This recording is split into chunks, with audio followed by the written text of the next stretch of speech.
Chapter 15, Chemical Equilibrium.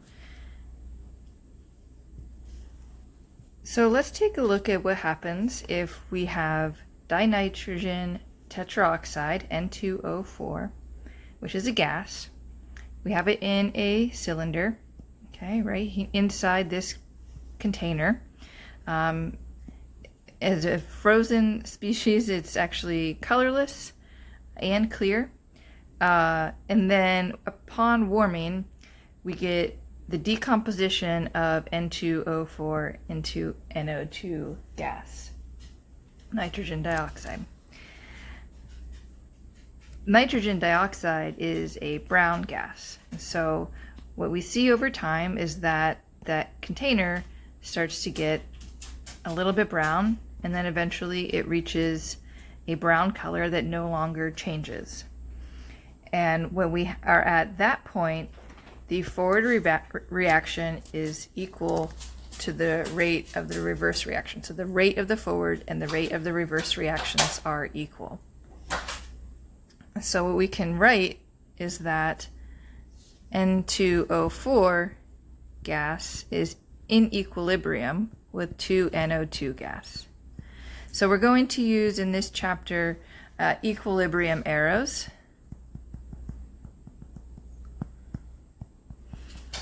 to show that the forward reaction and the reverse reaction are occurring simultaneously. If we think about what's happening in terms of rate, okay, so let's look at the plot on the left-hand side. We have rate on the y-axis and time on the x-axis. So again, this is rate on y, time on x. And if we look at what's happening with the with the rate of N2O4, the rate of the reaction is decreasing. For that forward reaction, the decomposition of N2O4, and the rate of the reverse reaction is increasing until at some point the rates are equal. And at that point, which is being shown by this vertical dotted line, that's when we've achieved equilibrium. Okay, the rates are equal of the forward and the reverse reaction. If we look at what this means in terms of concentration, so on our graph here on the right-hand side, concentration on y, time on x. So our reactant, the N2O4, the concentration is decreasing, and the concentration of the product, NO2, is increasing. At some point, noted by this vertical dotted line, the concentrations no longer change. And that is the point where we reach equilibrium. Okay, so we have two definitions for equilibrium, and they're not conflicting definitions. It's just that they're both true at the same time, is that the rate of forward and reverse reactions are equal, and that the concentrations of products and reactants stop changing. So what we are going to be doing throughout much of the rest of this course is looking at equilibrium constants and writing an equilibrium constant expression. And writing the equilibrium constant expression is a relatively straightforward process.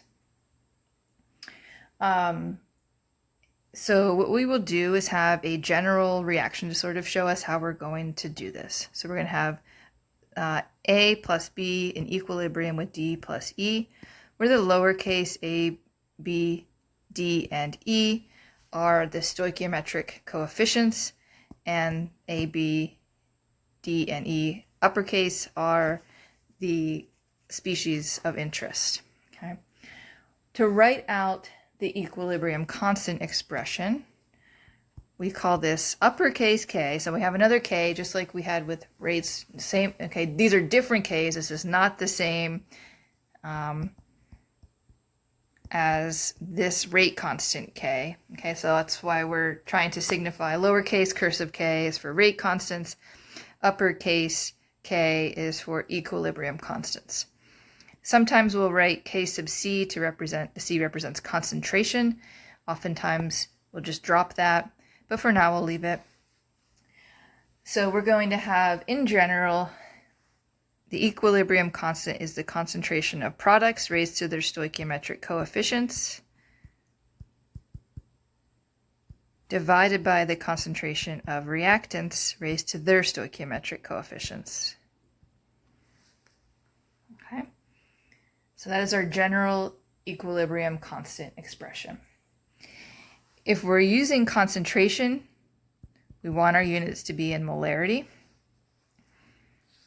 If we're using pressures, we want to use atmospheres.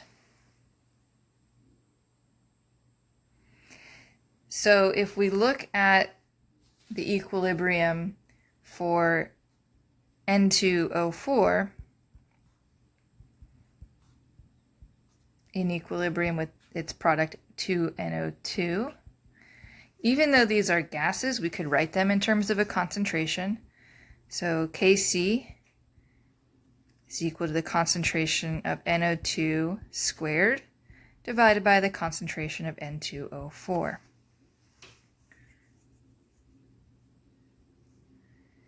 We can also write this in terms of pressures, and we use slightly different symbols for this.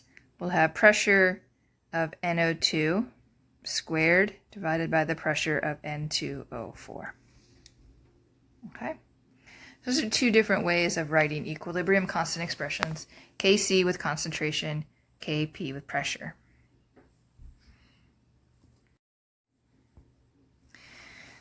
So we can write the equilibrium constant expression for this reaction. You can pause the video and try this out for yourself. We write this in terms of concentration, Kc. We're going to get concentration of A times B times the concentration of C. Those are both raised to the stoichiometric coefficients of 1. Divided by the concentration of A times the concentration of B times C.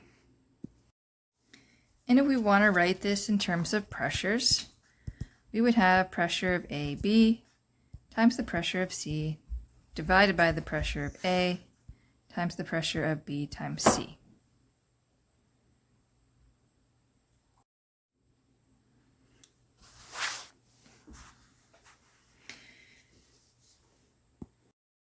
Now, we can actually relate our equilibrium constant expressions to our rate laws that we've written and worked hard on in chapter 14. So for this general reaction, where we have A plus BC in equilibrium with AB plus C, we can write a rate law for the forward reaction. We'll assume that this is an elementary reaction, so K forward and K reverse. We'll do K sub F and K sub R for those respectively. And we'll have rate of the forward reaction equals Kf times A times BC. And K for the reverse, we'll have K sub R times AB times C. And we know that at equilibrium, those rates are equal. So we can set the rate laws equal to each other. And then rearranging the equation to get our rate constants on one side and our concentrations on the other, we would end up with something like this, which we can say is the definition of our equilibrium constant expression. Okay, so let's look at an example here. We have a diagram that represents a reaction going to completion. And then we have a molecule. Each molecule in the diagram represents 0.1 mole, and the total volume of the box is 1 liter. So if A are the red spheres and B are the blue spheres, let's write a balanced equation for the reaction.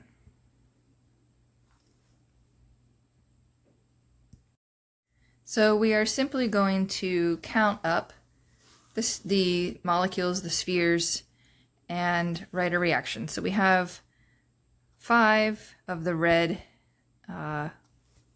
spheres, 5A, and we have 5 of the blue, which are B. in this box on the left-hand side. The arrow is representing the reaction. So then on the product side, we have 4AB, and we have 1A and 1B. So we have one unreacted B left over and one unreacted A left over. The unreacted species don't matter, okay, for writing the balanced chemical equation. Okay, so what we're going to see is we're going to have A plus B, excuse me, A2 plus B, forming A2B.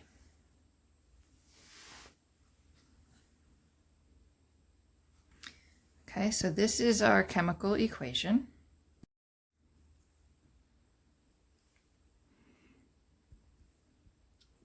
Just rewriting that chemical equation here.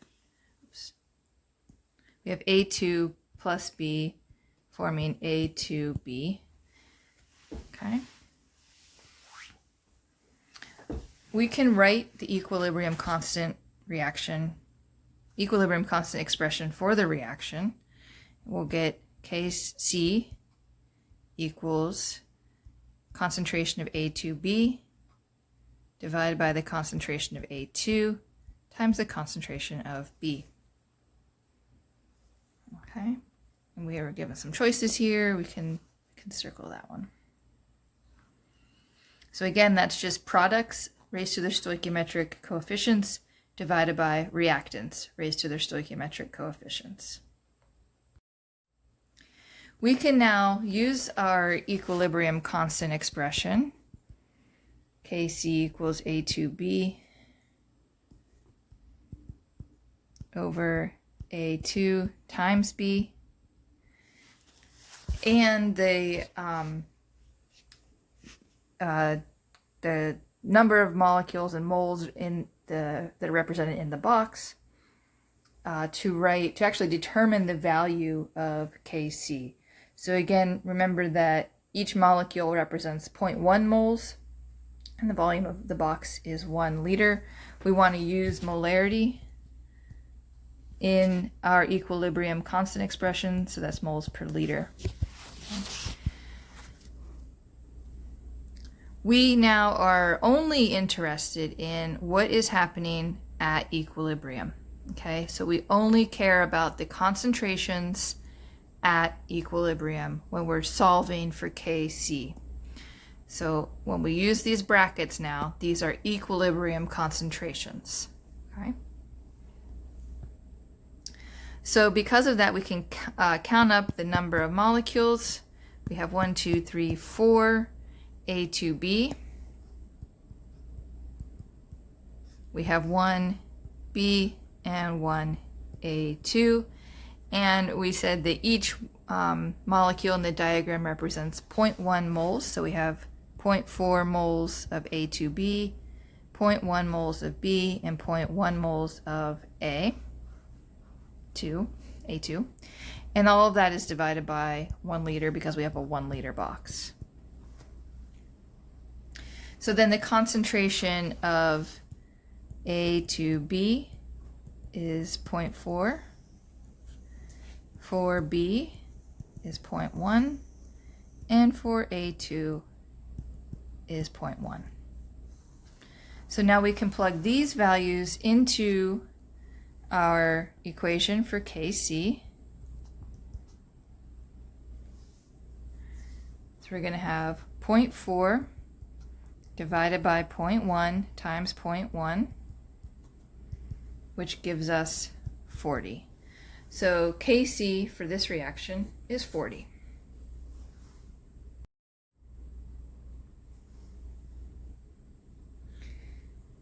All right, so let's look at another example. Let's look at the Haber process. We have N2 gas plus 3H2 gas in equilibrium with 2NH3 gas. We can write the equilibrium constant expression for this chemical equation. We have NH3 squared divided by N2 divided by H2 cubed. Okay, so again, products raised to their stoichiometric coefficients divided by reactants raised to their stoichiometric coefficients. We're given some equilibrium concentrations, and we're asked to calculate Kc at this temperature. So this Kc is temperature dependent, okay? And so we can calculate what Kc is going to be for these concentrations.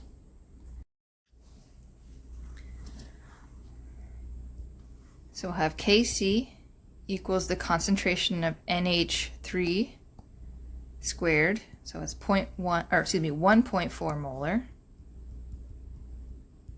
squared, divided by the N2 concentration, that's 0.3, times the concentration of H2, 0.9, and that is cubed.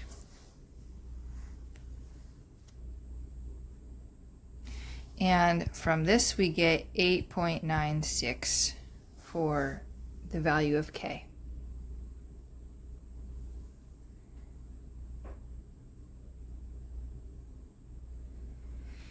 We can use a known value of K to solve for equilibrium concentrations. So if we took this example and we said that Kc for the equilibrium between nitrogen, hydrogen, and ammonia is 8.96, we know the concentrations at equilibrium of N2 and H2, we can calculate the concentration of ammonia. And again, this would have to be at the same temperature. But again, it's just simply plugging some values into our Kc expression. So I'm just simply using this equation, and I'm going to plug in the value of Kc that we just calculated. We're going to solve for NH3. Keep in mind that in this equation it's NH3 squared. Okay, in the denominator we're going to have an N2 concentration of 0.6 and an H2 concentration of 1.8, and that is cubed. Rearranging and solving for NH3, the equilibrium concentration, we're going to get 5.51 molar. Make sure you can work through that math, and don't forget about the square, and you'll have to take the square root.